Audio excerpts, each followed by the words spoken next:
Iran थोड़ा भी war zone पे ही है, 10-12 साल से लगातार है ही, और अभी कुछ ज़्यादा ही इजराइल फिलिस्तीन के चक्कर में। तो मेरे पास थोड़ा ऐसा टूरिस्ट ना वहाँ पे ड्रोन लेके जा सकते हैं, बड़े वाला भी, बट रजिस्ट्रेशन करना पड़ता है। बट वॉर के चक्कर में रजिस्ट्रेशन प्रोसेस को उन्होंने नलीफाई कर रखा है। बट मेरे पास इधर उधर से थोड़े बहुत इफ एंड बट में हेल्प थी कि मैं लेकर के जा सकता था, क्योंकि मैं सिनेमैटिक कंटेंट बनाता हूँ, बिना ड्रोन के मेरा काम ही नहीं चलता। तो इतनी समझ मुझे है कि कहाँ क्या करना है क्या नहीं करना है, मैं खुद भी बहुत केयरफुल रहता हूँ।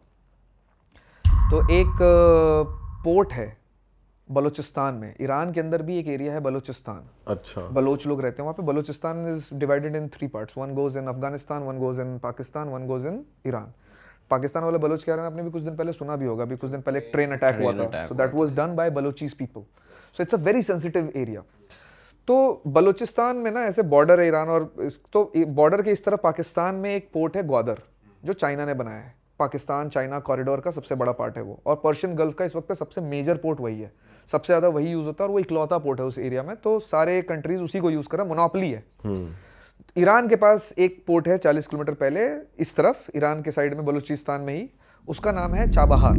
चाबहार बहुत छोटा पोर्ट है, क्योंकि ईरान के पास पैसे नहीं, सैंक्शंस नहीं, यूएस ने दबा रखा है पूरी तरीके से, तो उसको डेवलप नहीं कर पा रहा था। तो इंडिया ने उस पोर्ट को अपने कॉन्ट्रैक्ट पे लिया है। काफ़ी टाइम से इंडिया ने उसके ऊपर ध्यान रखा हुआ है। 2013, 14, 16, 2003 में अटल बिहारी वाजपेयी के टाइम पे भी कुछ कुछ हुआ था, लेकिन अभी मेजर एक कॉन्ट्रैक्ट हुआ है ईरान और इंडिया के बीच में पिछले साल मई 2024 में। 10 साल तक India is going to take care of that port, not take care like overtake that port. उसका पूरा ऑपरेशंस, डेवलपमेंट, सब कुछ, वहाँ पे जितने भी मोबाइल क्रेन्स आए हैं, 5 आ चुके हैं, 5 और आने वाले हैं, सब इंडिया कर रहा है। So India is basically developing that port as a strategic counterpoint to the Gwadar port, which is the Chinese port. तो इससे दो चीज़ें हो गई, इंडिया का भी दबदबा आ गया ट्रेड में वहाँ पे, एक इंडिया का जो कॉरिडोर बन रहा है रशिया तक, यूरोप तक जाने के लिए, पूरे CIS कंट्री, अफगानिस्तान, ये सब जाने के लिए, उसका रास्ता खुल गया इंडिया के लिए। तो ये बहुत स्ट्रैटेजिक है, क्योंकि अभी तक हमको क्या होता था, बिजनेस करने के लिए पाकिस्तान के थ्रू होकर जाना पड़ता था, पाकिस्तान मना कर देता था, हमारा सारा लॉस हो जाता था, वो हमने बाईपास कर लिया। दूसरा पॉइंट ये हो गया कि चाइना का मोनोपोली नहीं रहा, बहुत सारी कंट्रीज ऑलरेडी कॉन्वर्सेशन में है इस पोर्ट पे यूज़ करने के लिए, तो मोनोपोली ख़त्म हुआ। इससे यूएस को प्रॉब्लम हुई, क्योंकि ईरान को पैसा आ रहा है, अब इससे बहुत सारे पैसे आएंगे पोर्ट यूज़ होगा तो यूएस ने सैंक्शंस डाल दिया उसके ऊपर अभी फरवरी में, और कुछ वेवर्स थे ईरान को, वैसे तो बहुत सैंक्शंस है ऑलरेडी, बट कुछ वेवर्स थे, जैसे इलेक्ट्रिसिटी इराक को बेच सकता था वो चाबहार से, वो हटा दिया कि अब तुम इराक को भी इलेक्ट्रिसिटी नहीं बेच सकते, हम सैंक्शन डाल रहे हैं। अच्छा। फरवरी में ये काम यूएस ने किया, मार्च में मिस्टर मोदी ने बोल दिया कि हम 3000 करोड़ या जो भी एग्जैक्ट अमाउंट है वो हम और इन्वेस्ट कर रहे हैं इसके अंदर। मतलब it was like such a bold move against US, ठीक है, टुवर्ड्स ईरान। और चाइना पूरी तरीके से इसको अपोज नहीं कर पा रहा है, क्योंकि चाइना यूएस के अगेंस्ट रहता है, तो चाइना बड़ा न्यूट्रल उसमें पड़ गया है कि यार नुकसान तो मेरा हो रहा है, लेकिन यूएस के अगेंस्ट हो रहा है, ये तो इंडिया यूएस के अगेंस्ट खड़ा हो रहा है, तो थोड़ा सपोर्ट कर दे रहा है वो, थोड़ा सा तो न्यूट्रल कंडीशन में, तो इंडिया को एक्चुअली कोई रेजिस्ट कर नहीं पा रहा इसके लिए। अच्छा। It's a very good point to talk about, and I was there. Balochi people इतने अमेजिंग, खाना हमारे जैसा, हिंदी समझते हैं, कढ़ाई गोश्त खाते हैं यार, और बीफ वीफ नहीं खाते भाई, है मुस्लिम कंट्री है तो बीफ वीफ है, लेकिन ना के बराबर है भाई, प्रॉपर मटन, चिकन, अंडा, ये सब खाते हैं वो, और एकदम कढ़ाई कढ़ाई वाला, मसाले वसाले सब दिखा करके, मैंने सब देखे उसमें, सारे हल्दी, करी वरी बढ़िया, प्रॉपर एकदम, मतलब प्रॉपर इंडियन खाना ही है भाई।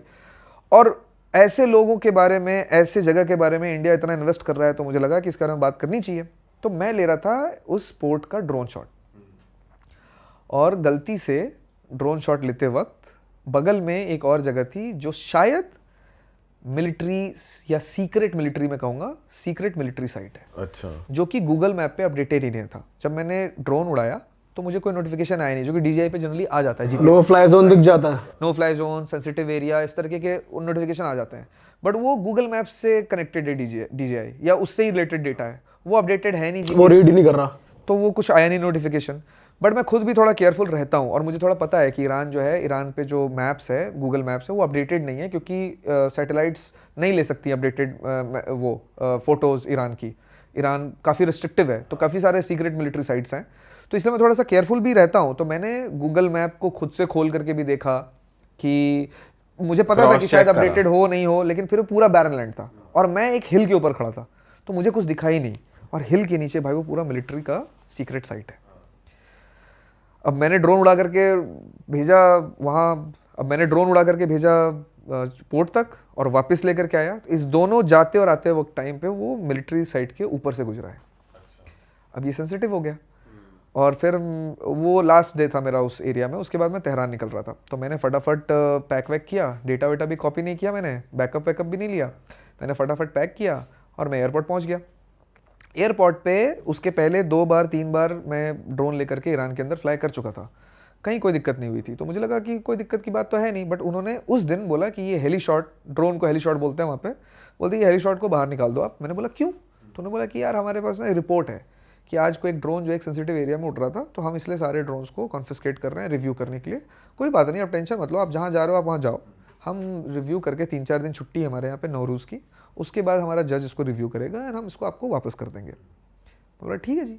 बट ये जो बात उसने बोली ना कि एक सेंसिटिव एरिया के ऊपर ड्रोन उड़ रहा था और मुझे थोड़ा सा कुछ तो भी दिखा था उसमें, बट मेरा ध्यान इतना था चाबार पोर्ट पर, मैं इतनी जल्दी में था कि जो भी दिखा उसको मैंने इग्नोर करके फटाफट ड्रोन को फटाफट उड़ा करके पोर्ट तक पहुंचाया, पोर्ट के शॉट्स लिए और फिर वापस आया, पैक किया, निकला, क्योंकि मैं लेट हो रहा था एयरपोर्ट के लिए।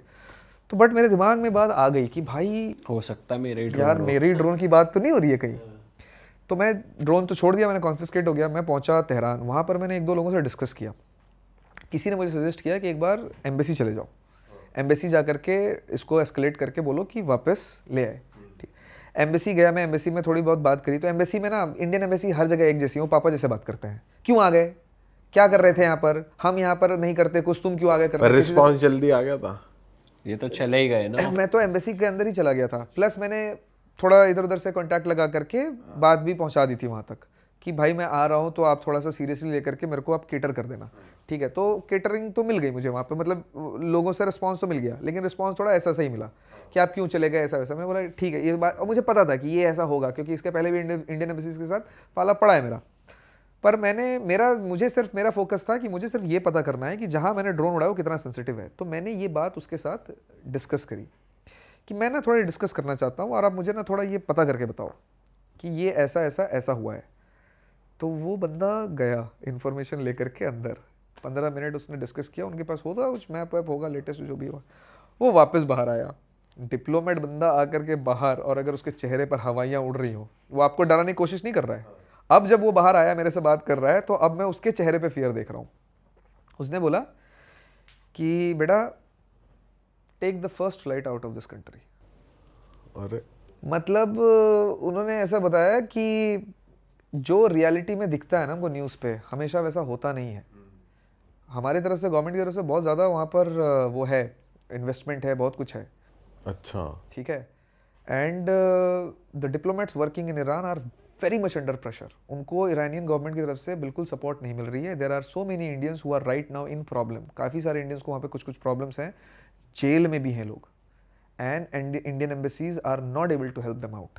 तो उसने ये कहा कि बेटा ये अभी वॉर जोन है ऑलमोस्ट, अगर तुमने किसी सेंसिटिव जगह पे उड़ा दिया, जो कि मुझे लग रहा है कि तुमने उड़ा दिया है, तो कोई बड़ी बात नहीं है कि ये तुम्हें स्पाई समझ करके अरेस्ट वारंट तुम्हारे खिलाफ निकाल दें, और अगर ये हो गया तो उसके बाद हम कुछ नहीं कर पाएंगे। हाँ, क्योंकि तुमसे पहले भी लोग यहाँ पर अरेस्टेड हैं और हम अभी तक कुछ कर नहीं पाए हैं। YouTubers and all. नहीं, ये तो इंडियंस की बात कर रहे थे वो। उसके बाद वो भाई साहब बोले कि मुझे तुम्हारा चाहिए पासपोर्ट। ये सुनते ही मेरे दिमाग में तो आ गया था कि that I am taking the first flight out. तो मेरे अपने दिमाग में सब कुछ सोच चुका था। वो मुझसे 2 मिनट बात कर रहा था और I am very good in taking quick decisions. तो मैं 2 मिनट में डिसाइड कर चुका था कि भाई जो भी होगा मैं कहीं निकलने के बाद बैठ के रिसर्च करूंगा, अभी फिलहाल मैं पहले यहाँ से निकलूंगा। लेकिन उसने मेरा पासपोर्ट मांग लिया, बोला कि आई नीड योर पासपोर्ट। तो मेरा पासपोर्ट क्यों चाहिए आपको? बोला नहीं, I just need your passport and just sit here for 10 minutes. और वो पासपोर्ट लेकर के 20 मिनट के लिए गायब हो गया। Oh shit. तो मुझे ऐसा लगा कि भाई डिप्लोमेट ना डिप्लोमेट ही होते हैं, उनके लिए ग्रेटर गुड कंट्री का ना ज़्यादा बेटर होता है। एक आदमी मार दो और इंडिया और ईरान का रिलेशनशिप अच्छा हो जाए तो वो एक आदमी को मार देंगे, कोलेटरल डैमेज है।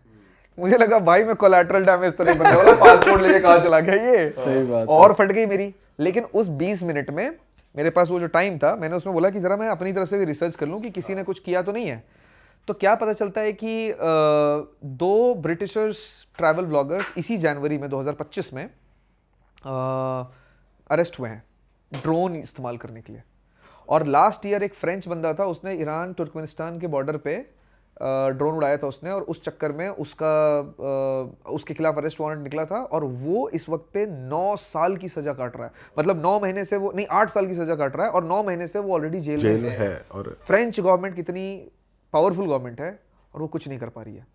यूएस के साथ रिलेशन खराब है, यूरोप के साथ इतना रिलेशन खराब नहीं है ईरान का, उसके बावजूद भी वो अपने फ्रेंच ट्रैवल व्लॉगर था वो, उसको बाहर नहीं निकाल पाए। अब एग्जैक्टली उसने क्या शूट किया मुझे नहीं पता, लेकिन भाई इतना तो सच है कि वो ट्रैवल व्लॉगर ही था, और वो ड्रोन उड़ा रहा था। और बचे नहीं रहे, छोड़ ही नहीं रहे, रेस्ट कर रहे हैं। हाँ, और 8 साल तक जेल में है। तो भाई फट गई होगी भाई तुम्हारी उस टाइम ऑन द स्पॉट। मेरा पासपोर्ट लेके चला गया डिप्लोमेट, ठीक है। उसके पहले उसने बोल दिया है कि अरेस्ट अगर हो गया तो हम कुछ कर नहीं पाएंगे, ठीक है। फ्रेंच गवर्नमेंट कुछ कर नहीं पा रही है, ट्रैवल ब्लॉगर ऑलरेडी जेल में है। ईरानियन गवर्नमेंट ऐसी है जिसको वहां के लोग भी नहीं पसंद करते हैं, थोड़ी सी अथॉरिटी है, वो थोड़ी सी वैसे डिक्टेटरशिप टाइप है। तो मैंने बोला कि भाई मतलब मेरे तो हाथ ऐसे से कांपने लग गए थे, बोला भाई ये क्या करूं मैं, और नेटवर्क अच्छा है नहीं वहां पे। तो मैंने एक फ्रेंड को फोन किया, मैंने बोला भाई get me first flight out from here. तब तक वो भाई साहब आ गए, वो शायद मेरे ख्याल से चेक वेक करने गए थे कि सही में इंडियन है कि नहीं है, कोई सही में पाकिस्तानी स्पाई ना हो, फेक पासपोर्ट लेकर के ना आ गया हो। कुछ तो कर रहे होंगे ना, कुछ तो करने गए थे, या फिर सिर्फ कॉपी बनाने गए हो, या डेटा नोट करने गए हो, जो भी है। 20 मिनट के बाद आए वापस, एंड ही सेड कि पैसे हैं या मैं टिकट बुक कर दूं। मतलब he wanted me out so badly कि उसने ये बोल दिया कि भाई अगर तुम्हारे पास नहीं है तो मैं बुक कर देता हूँ टिकट, लेकिन तुम यहाँ से निकलो पहले। तगड़ा ही कांड हो जाता है। हाँ, मतलब तुम यहाँ से पहले निकलो, और जब तुम एयरपोर्ट पहुंचोगे, ये रहा नंबर, जब तुम्हारा बोर्डिंग पास मिल जाएगा, इमिग्रेशन हो जाएगा, तो तुम मुझे मैसेज करोगे कि तुम निकल गए हो। अगर मुझे तुम्हारा मैसेज नहीं आया तो मैं ये समझूंगा कि तुम ईरान नहीं छोड़ पाए हो। अच्छा, ये सुन के तो मेरी और फट गई कि भाई ऐसा अभी यहाँ से एयरपोर्ट के बीच में भी कुछ हो सकता है क्या मेरे साथ। तो बोला कि बिल्कुल हो सकता है। मैंने पूछ ली बात कि हो सकता है क्या कुछ, बोला बिल्कुल हो सकता है। In fact if I am not wrong, they even know that you are right now in this embassy talking to us. मैंने बोला अरे भाई क्या ही बात कर रहे हो तुम, ये तो फाड़ जा रहा है। और मतलब बॉलीवुड की मूवी बन गई भाई। मतलब ड्रोन ही उड़ाया भाई, ऐसा क्या कर दिया मैंने, जिंदगी में दोबारा ड्रोन नहीं उड़ाऊंगा कभी, ठीक है। और एक होस्ट था मेरा वहाँ पे, ईरानियन लोकल बंदा था, उसके साथ मैं गया। मैंने बोला, उसने बोला कि अरे, और वो बड़ा शरीफ सा लड़का, सारे ईरानियन जो है शरीफ से हैं। वो बोलता है कि Amit don't worry, nothing will happen. बोला no no no, I can't take any risk now. तू भाई मेरे को एयरपोर्ट पहुंचा दे, बस मैं तुझसे हाथ जोड़ रहा हूँ, तू मुझे को एयरपोर्ट पहुंचा दे। हम गए घर, बैग उठाए, एयरपोर्ट पहुंचे, और जब तक भाई मुझे बोर्डिंग पास में पहुंचे ना, तो मेरा पासपोर्ट देखा और बोलते हैं कि oh there is some problem, we'll be just getting back to you। ये क्या हो गया अब भाई? गए। और ये क्या हुआ ये था कि यूएस वीजा पे दुबई में वीजा ऑन अराइवल मिलता है। मैं यूएस वीजा पे दुबई जा रहा था क्योंकि मेरे पास दुबई यूएस वीजा, तो अब ईरान में किसी के पास यूएस वीजा होता ही नहीं है क्योंकि यूएस वीजा तो मिलना इम्पॉसिबल है। तो उनको ये वाली नॉलेज ही नहीं थी, तो they just went to cross verify with Dubai embassy या वॉट एवर कि भैया एक हमारे पास यूएस एम्बेसी पे जाने वाला बंदा है, इंडियन पासपोर्ट होल्डर है, हम इसको बोर्डिंग पास दें कि नहीं दें। पर भाई मुझे थोड़ी पता है कि वो क्या ढूंढने गए। वो 10 मिनट तक जब तक आए नहीं है ना, तब तक मैंने जितने भी लोगों ने सबको मैसेज कर दिया कि भाई I think this is the last message, हो सकता है इसके बाद मेरा मैसेज ना आए, हो सकता है इसके बाद मैं वो हो जाऊँ, अरेस्ट हो जाऊँ या डिटेन हो जाऊँ। अगर हो गया तो this is my last location. I was at the boarding counter of this airline भाई साहब from Tehran to Dubai at this point. ये मैसेज मैंने अपने जितने भी मेरे ट्रैवलर्स फ्रेंड है ना, हम एक दूसरे को अपडेट देते रहते हैं कि क्योंकि मम्मी पापा को तो दे नहीं सकते, घबराते रहेंगे, तो हम आपस में देते रहते हैं और हम ध्यान रखते हैं। 2-3 लोग हैं हम लोग ऐसे जो आपस में मैसेज करते रहते हैं। ये मैसेज मैंने भाई भेज दिया था कि this is my last location, ठीक है, इसके बाद क्या होगा मुझे पता नहीं है। फिर वो आई, उसने बोला कि now you are get ready to have the boarding pass. Boarding pass मिलने की इतनी खुशी मुझे इसके पहले कभी नहीं हुई थी। अब तो चलो निकल ही जाऊंगा इमिग्रेशन। बोर्डिंग पास को ऐसे देख रहा था महबूबा हो मेरी कि आ गई है मेरे पास, ठीक है। और उसके बाद इमिग्रेशन में जब उसने ऐसे मुस्कुरा करके मुझे देखा और ठप्पा लगाया ना, मैंने बोला अरे भाई बच गए, क्या बचाऊं मैं। आपने टेक्स्ट करा उनको? बचाऊं मैं। और उसके बाद मैं बाहर आया, फिर भी मेरी फटी हुई थी। जब तक फ्लाइट ऐसे टेक ऑफ नहीं हो गई ना, तब तक मेरी फटी हुई थी हर चीज को लेकर के। और जब प्लेन भी रुकवा देंगे तो जब तक टेक ऑफ हो गई ना, टेक ऑफ क्या होने लगा, भैया अब तो दुबई जाकर के उतरेगी, अब तो बीच में नहीं उतरनी चाहिए। और फिर भाई मेरी जबान ही निकल रही थी, मतलब मेरे मुंह से आवाज नहीं निकल रही थी। जब मैं दुबई पहुंचा ना, तब मैंने कैमरा उठाया और मैंने बात करना शुरू किया कि भाई सुनो क्या हुआ है मेरे साथ। उस एयरपोर्ट पे तो मेरी आवाज ही नहीं निकल रही थी। So that's what all happened in Iran. लेकिन ये last 24 hours of my Iran does not change my perception about Iran last 14 days, मेरे को वैसे 28 दिन होना था वहाँ पे, लेकिन जो पिछले 14 दिन में ईरान में हुआ है मेरे साथ, भाई it is one of the most amazing countries I have ever seen. वहाँ के लोग, वहाँ का फूड, वहाँ का लैंडस्केप, वहाँ के जो भी चीज़ें, हवा में कुछ एक अलग ही वाइब है भाई। मेहमान नवाजी किसको कहते हैं। अरे वाह, आपने ये वीडियो यहाँ तक देख ली भाई, तुमने हमारी मेहनत सफल कर दिया, तुम ही लोग हो असली रियल हिट। और अगर आपको बहुत मज़ा आ रहा है ऐसी क्लिप्स में, ऐसी वीडियोस में, तो फटाफट जाइए प्लेलिस्ट पे बिंज वॉच कीजिए और सारी वीडियोस देख डालो और मौज काटो। That is it. हम मिलेंगे नए पॉडकास्ट में, नई क्लिप में। Till then bye bye, see you, take care, do subscribe. Best of real talk online. Okay, bye bye.